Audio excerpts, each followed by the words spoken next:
Bismillahirrahmanirrahim. Alhamdulillahirabbil alamin. Wassalatu wassalamu ala asyrafil anbiya'i wal mursalin wa ala alihi washabbihi ajma'in.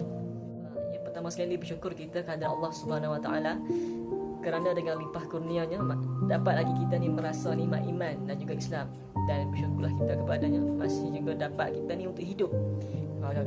Kalau kita tengok masih lagi pada badan kita ni cukup lagi sifat-sifat. Jari ada 10. Makan pun dapat lagi, dan terhindar juga daripada virus COVID-19 dan sebagainya. Masih lagi kita ni sihat, alhamdulillah. Bersyukur. Mula-mula sekali kena bersyukur. Okay, insya-Allah saya ingin berkongsi tentang satu ayat daripada surah Al-Hujurat, iaitu ayat yang ke-6. Okay, kita dengar dulu. Ayat dia berbunyi, A'udzubillahi minasyaitonirrajim. Bismillahirrahmanirrahim. Ya ayyuhallazina amanu in ja'akum fasiqun binaba'in fatabayyanu an tusibu qauman bijahalatin fatusbihu ala ma fa'altum nadimin. Sadaqallahul azim.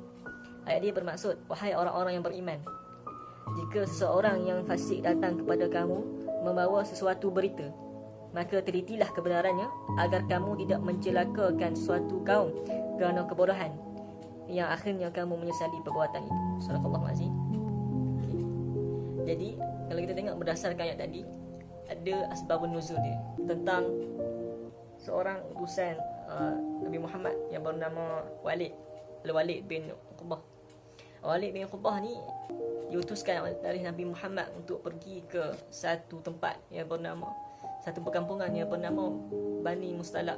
Okey, Bani Mustalaq. Sebab apa?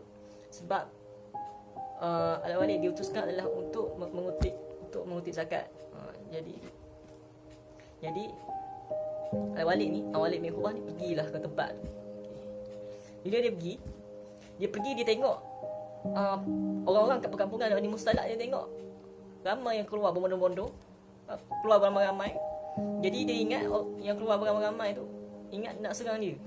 Dia ingat Bani Mustalaq ni nak serang dia. Sebab apa? Dia tengok orang-orang kat perkampungan Bani Mustalaq tu ramai-ramai keluar macam berbondong-bondong lah, keluar beramai-ramai. Jadi dia tengok pelik. Kenapa ramai sangat keluar ni? Jadi dia ingatkan Bani Mustalaq ni nak serang dia. Jadi dia pun balik daripada perkampungan Bani Mustalaq tu, balik ke Madinah. Tapi sebenarnya kaum Bani Mustalaq yang keluar ramai-ramai tu bukan yang nak serang dia. Dia keluar berbondong-bondong lah untuk mengeluarkan zakat, untuk dia membayar zakat. Tu sebab dia keluar. Tapi yang difaham oleh Al-Walid ni lain. Jadi dia balik ke Madinah, dia report kepada Nabi. Dia kata Bani Mustalaq ni murtad dah, dia kata. Sebab apa? Berdasarkan kefahaman dia, berdasarkan apa yang dia sangka kepada Bani Mustalaq. Dia ingatkan Bani Mustalaq yang nak serang dia. Jadi dia kata Bani Mustalaq ni dah murtad. Jadi bila Nabi dengar macam tu, bila Nabi Muhammad SAW dengar macam tu, Nabi utuskan siapa? Nabi utuskan sahabat yang bernama Khalid Al-Walid, Sayyidina Khalid Al-Walid, untuk pergi hukumlah Bani Mustalaq ni dengan bala tentera dia, dengan tentera dia. Tapi sebelum Khalid Al-Walid ni, Sayyidina Khalid Al-Walid dan tentera dia pergi ke perkampungan Bani Mustalaq tu, Nabi sendiri pesan kepada Khalid Al-Walid. Dia kata Khalid Al-Walid kalau sebelum nak buat tindakan tu siasat dulu. Jadi dalam perjalanan Khalid Al-Walid pergi tu, Khalid Al-Walid ni dia hantar satu unit untuk siasat betul ke perkara tu. Dia hantar ke mana? Dia hantar ke perkampungan Bani Mustalaq untuk siasat betul ke perkara yang dihabarkan kepada Nabi tu oleh Al-Walid lah. Yang mana dia kata penduduk kaum Bani Mustalaq ni, dia kata murtad, betul. Jadi bila unit siasat kat perkampungan Bani Mustalaq tu, dia tengok masih lagi kat penduduk Bani Mustalaq tu masih lagi melaungkan azan, masih lagi solat dan sebagainya. Tak murtad lah, selanjutnya masih lagi beriman. Jadi unit tu bila dia tengok perkara tu, dia pun melaporkan balik kepada Sayyidina Khalid Al-Walid tadi. Dan bila Khalid Al-Walid tahu tentang perkara tersebut, maka tak jadilah serangan ataupun hukuman dijalankan kepada Bani Musalak tu. Maka Khalid Al-Walid dan juga bala tentera dia balik semula ke Madinah lah. Tak jadilah kira nak buat serangan dan sebagainya. Sebab apa, perkara sebenar telah terdedah. Rupa-rupanya salah lah apa yang dilaporkan kepada Nabi sebelum ni oleh Al-Walid, yang mana oleh Al-Walid bin Uqbah, yang mana dia kata Bani Musalak ni nak serang dia, Bani Musalak ni murtad. Salah lah.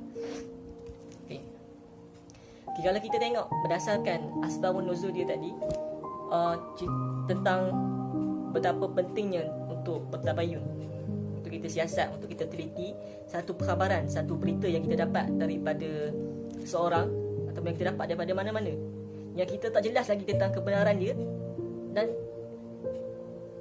untuk kita siasat lah. Untuk kita siasat dulu, kita teliti dulu betul ke. Contohnya kalau kita dengar satu perkara yang tak elok, perkawaran yang tidak elok daripada orang lain, kita nak siasat dulu betul ke. Sebab apa, kita tak pasti lagi tentang perkara tersebut. Okay. Yang penting sekarang ni, nilai yang kita boleh dapat, satu pelajaran yang sangat baik, sangat besar yang kita boleh dapat, yang kita boleh dapat adalah untuk kita dapat satu berita, perkhabaran tu perlunya kita siasat. Sebab apa? Mungkin berita tu, kalau kita ni kalau kita terus ambil berita yang tidak benar tu, kita terus ambil, maka mungkin akan melahirkan kesan yang sangat buruk, melahirkan satu pergaduhan dan sebagainya. Jadi contoh, cuba kita anggap kalau semua umat Islam mengamalkan perbuatan tidak bertabayun dalam mengambil khabaran dan berita, maka akan timbullah ataupun terempaplah kepada umat Islam ni satu malam petaka, yang mana fitnah tersebar dengan luas, mengumpat dan sebagainya tersebar dengan luas, perkara-perkara tidak benar, fitnah dan sebagainya. Jadi akhirnya meruntuhkan umat Islam itu sendiri, meruntuhkan kesatuan umat Islam itu sendiri, meruntuhkan akhlak umat Islam itu sendiri.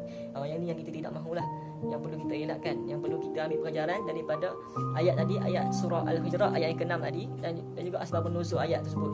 Betapa pentingnya. Dan kalau kita tengok ayat tadi pun, kalau tidak disiasat, kalaulah Khalid Al-Walid tu tak siasat untuk tahu perkara yang sebenar, maka sudah tentulah tertimpa kepada kaum Bani Musalak ni satu hukuman, satu tindakan keras yang tidak sepatutnya terkena kepada mereka. Sebab apa? Disebabkan oleh perkhabaran tidak benar. Satu lagi poin yang menarik yang kita sentuh tentang surah Al-Hujurat ayat yang ke-6 tadi adalah berkaitan tentang fitnah cyber. Okay, kalau kita tengok pada zaman sekarang, terdapat banyak aplikasi-aplikasi ataupun medium yang membolehkan kita ni untuk menyebarkan maklumat dengan secara meluas dan tanpa batasan, dan menyebabkan media penyebaran maklumat tu semakin meluas dan semakin terdedah dengan fitnah cyber. Sebab apa?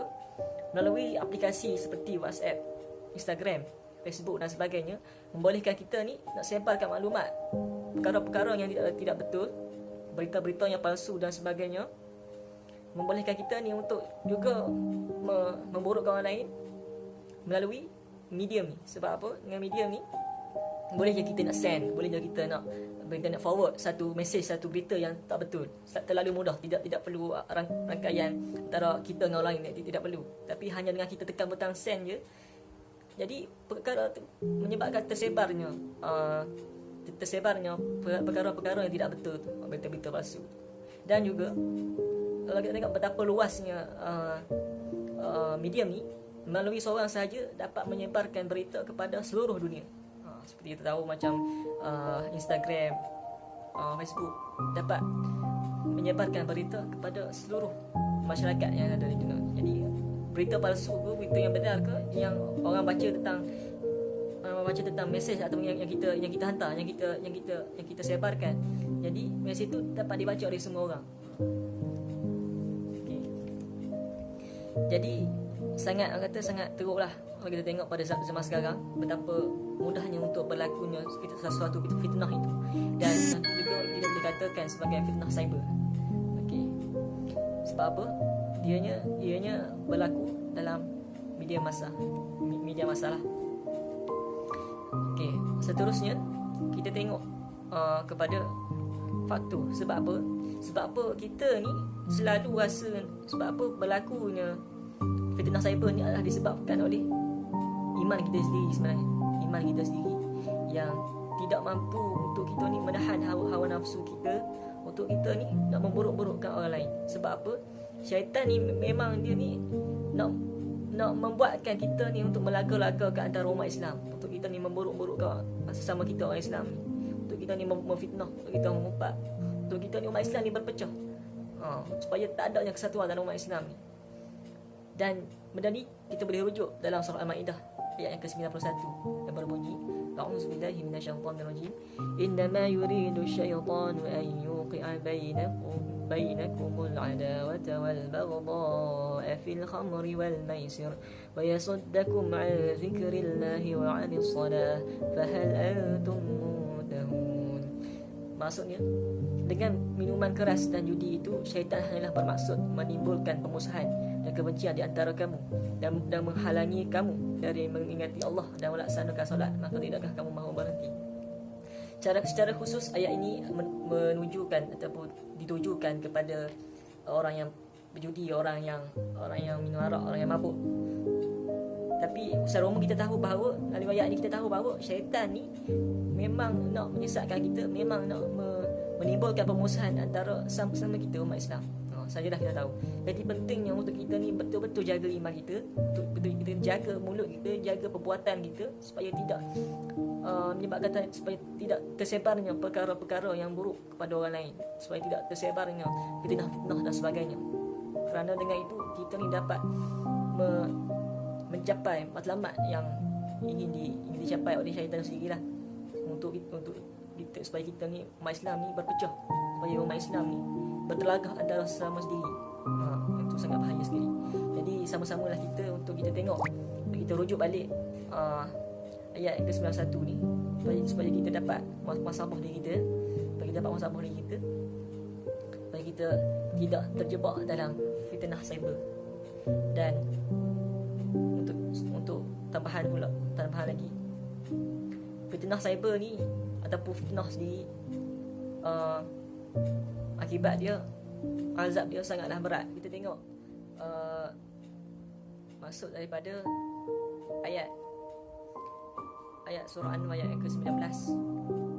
Maksud dia berbunyi, sesungguhnya orang-orang yang ingin agar perbuatan yang sangat keji itu, yakni berita bohong, tersiar di kalangan orang-orang yang beriman, mereka akan mendapat azab yang pedih di dunia dan di akhirat. Dan Allah mengetahui sedang kamu tidak mengetahui. Jadi benarlah apa yang dikatakan oleh Allah.